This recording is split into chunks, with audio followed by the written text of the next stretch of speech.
hold on together. I know our dreams will never die. Dreams see us through to forever. Hello everybody and welcome to my review of The Land Before Time, directed by Don Bluth. Okay, The Land Before Time. A while ago I was requested to review the Land Before Time series. I think it was by either Harry Thomas or Film Buffo 6. I don't actually remember when. It was. I think it was over a year ago. I was asked to do that, but basically the other day I was in a shop. I was in CEX and I stumbled across the box set of the movies. The first 11 films. I can't remember how many films there are. There's so many. So I thought, well, this would be a good time to do the reviews, and there was a good price of £25 for 11 DVDs. That's pretty amazing, you know. I thought, fuck it, I'll buy it. So today I'm going to review the very first one, The Land Before Time. That's all it's called, The Land Before Time. Okay, so, and yes, I will be reviewing all the movies, even the ones that I haven't got in the box set. I will try and access at some point. So, The Land Before Time, directed by Don Bluth and executively produced by George Lucas and Steven Spielberg, which is interesting.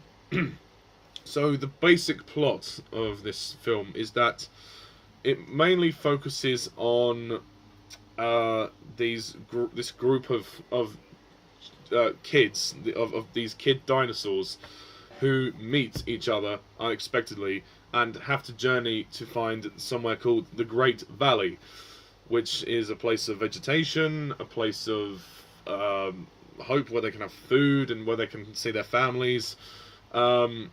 But we open the film with the young, well, they call him a long neck, but he's a brontosaurus. He's called Littlefoot. He loses his mother in a fight. His mother gets into a fight with a T-Rex, or a sharp tooth as they call them. And he then goes on a bit of a journey, really, of them trying to find the Great Valley and having to overcome the loss of his mother and trying to stay strong. And that's kind of the story, basically. So yeah, we have the five main characters. Littlefoot, I've just talked about. Sarah, who is a Triceratops, I believe. If I'm wrong, then please correct me. Spike, who I don't remember what the breed is, but he's the one that doesn't talk. He's this one. We also have Petrie, the little pterodactyl. He's a bit of a nervous wreck, and he's afraid of flying, which is something interesting. And then we've also got Ducky, this cute little green dinosaur down there. Isn't she cute? She's bless her. And a very sad thing to mention, actually, is that I discovered while looking at the IMDb page that the actress that voiced Ducky actually sadly passed away when she was 10 years old. I don't know under what circumstances, but my God, that was very sad to hear that. Oh, it's sad when children go like that. But anyway. So, and the movie's directed by Don Bluth and released by Universal Studios. The Land Before Time. This film is a classic. I love this film. I think it's a really good film, and it is probably the best of this entire series. I don't know if I've seen all of the Land Before Time films. I mean, there's so many of them, so... but it's definitely one of the strongest, if not the strongest, of the entire franchise. It's such a lovely little film. It's a very simple story, and I think it works. It's a story about survival.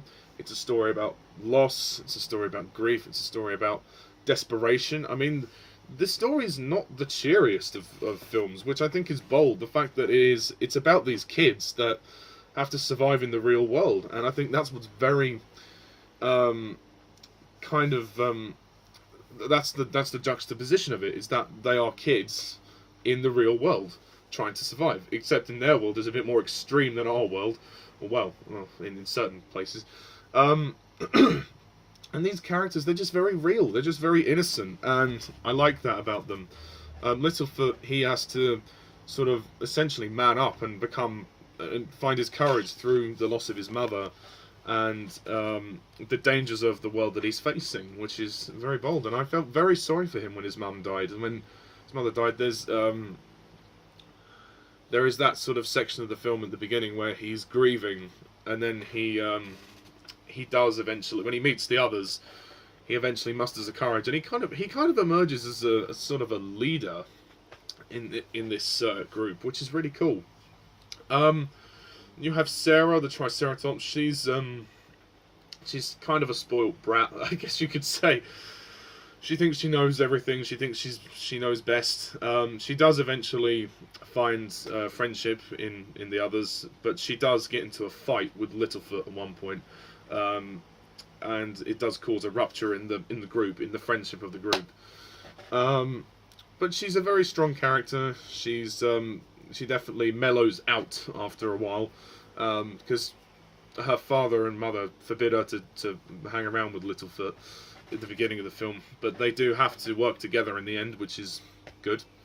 And Ducky, oh, I love Ducky. Ducky's so cute. I mean, she's got such an adorable little face, and she's just the sweetest little thing, you know, the way she talks, she goes, yep, yep, yep, yep, yep, yep. You know, she's always so positive, you know, and I guess she is the most childlike of the group. She is. I see her as kind of a very young toddler. Essentially, that's how I see her anyway. She's not a baby, but she's small in comparison to the others. But she's the most adorable, I think, and I like her character. And I feel so sad that the actress that voiced her died. Well, or at least that voiced her in this movie. Passed away. It's very, very sad. She passed away on 25th of July 1988, and she was only age 10, and this film came out in 1988, so this was the last thing she ever did. Although actually no, she was in All Dogs Go to Heaven. Her name was Judith Barsi. She did some voice work for All Dogs Go to Heaven, which was released a few years after, but that was literally the last thing she ever did. That's so sad. But yeah, and then you have Petrie, the little pelican. Not pelican. What am I talking about? Pelican. Pterodactyl. He's I kind of like his character. He's quite funny. He doesn't have a lot of dialogue in the movie. He has more dialogue than Spike. But he's a bit nervous. He's a bit schizophrenic. He goes, oh. Like, that's most of what he's kind of doing in this film. But he musters his courage as well towards the end, when he actually realizes he can fly and he can use that to help out his friends, which is great. And then you have Spike, who doesn't actually talk. He's the big green dinosaur. I can't remember the name of the breed. I'm not as knowledgeable about dinosaurs as some people, but yeah. And I like this film because it's simple. The story is very simple, but it's very human in a way.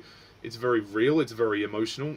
It's actually kind of dark in places, not hugely, but just in the sense of them experiencing the real world on their own. That's pretty dark. The lighting is quite dark. The animation is pretty damn good. I mean, a lot of it now it looks a little grainy on the DVD, but that's for the time it was made. I mean, this was made in 1988, and I think it rivals some of the Disney animated classics of old. There's no songs, there's no musical, they don't sing songs all the time, but I don't think they need to, because this is a story that doesn't warrant that. This is a story which is real, It would be weird for them to just break out into a song and go, we're in the dirt, we're in the quicksand, we da. Like, no, it doesn't work. I know that in one of the sequels, I think it's The Stone of Cold Fire, they do sing a song in that one, But in this one they don't, which is perfectly fine. I'm happy with that. But the music score that is there is very good, by James Horner. You've also got the song in the credits, which is good. I think Diana Ross sings it as well. I can't remember what it's called though. Well, you'll hear it in this review if I'm lucky. And the movie is not very long. It is an hour long, 1 hour 6 minutes. So, and the pacing is fine. It breezes past, and I really enjoyed seeing this story and seeing these characters come together, because they are a great bunch of characters, and they're so iconic. And I know that the Disney film Dinosaur kind of took inspiration from this plot, which I guess you could understand. I mean, that was Disney's answer to The Land Before Time, and it wasn't as dark, I don't think. I think Don Bluth directs the movie very well, and yeah, again, I love the animation, the music score, the look of it is great, and it's a very, again, the themes of the film are very good. It's a very thematic film on many levels, and these characters are just great, and you know, I really, really like it. I think this was the beginning of a great franchise. So it's a classic. Do I have any criticisms? I actually don't think I do, really.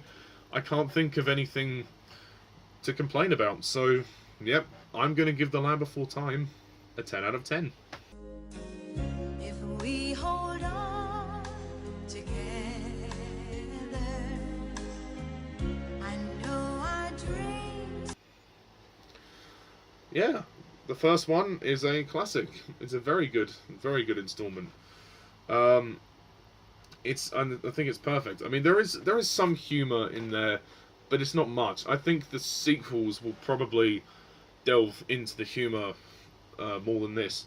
This is probably I mean, it takes itself pretty seriously. And there's that lovely moment when they all go and sleep next to each other, which is lovely. I mean, Littlefoot's there on his own, and then they all sort of just gradually go over, which is such a nice moment, and it kind of shows the kind of camaraderie with the group, that they're all very much you know, are happy with each other, and they all accept each other, which is really good. And I think it's written very well, written incredibly well. All the vocal performances are great. I mean, I'll just name drop a few of them. I've already talked about Judith Barsi. Pat Hingle narrates the movie, and that's good. Gabriel Damon as Littlefoot. Helen Shaver as Littlefoot's mother. Bill Erwin as the grandfather. Burke Byrnes as Daddy Tops. Candace Hutson as Sarah. Will Ryan as Petrie. And I think that's kind of the main cast. I mean, Spike doesn't really talk, so yeah. But yeah, that's my review of The Land Before Time. What do you think? Please comment down below. Let me know what you think, and stay tuned for the next time when I review the second film, which is called, when I get the box set, I can't remember all the names of the films. The second film, which is called The Great Valley Adventure. So, next time, the second one, The Great Valley Adventure. And actually, while I'm here, I will show you.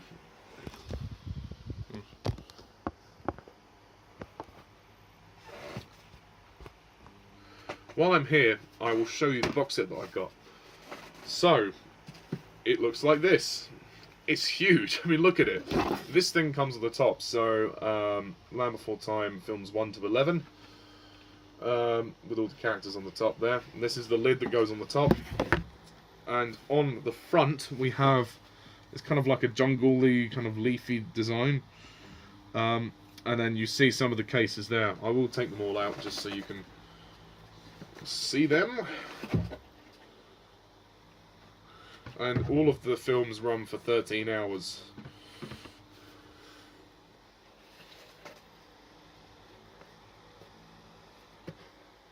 It's a bloody huge box set. Okay. And then we have all of the discs. They have their own individual cases, which is good.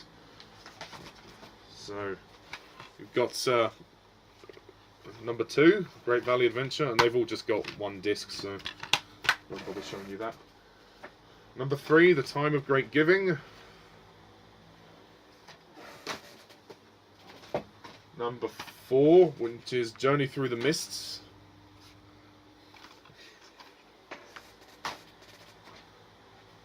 Number 5, The Mysterious Island. I think I've actually seen this one.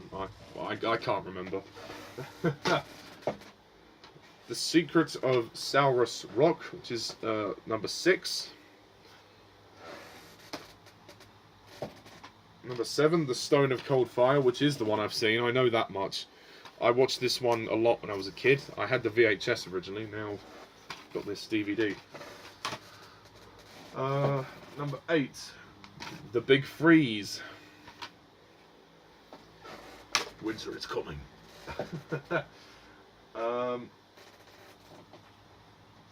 Number 9, Journey to Big Water.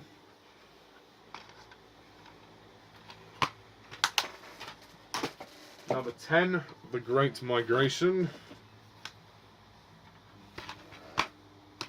And finally, number 11, Invasion of the Tiny Sauruses.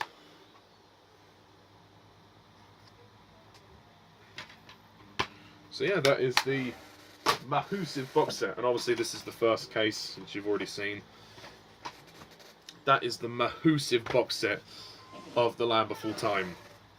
So, thank you guys all for watching. Stay tuned for my review of The Great Valley Adventure. And until next time, I'm Mr. TARDIS11. See ya.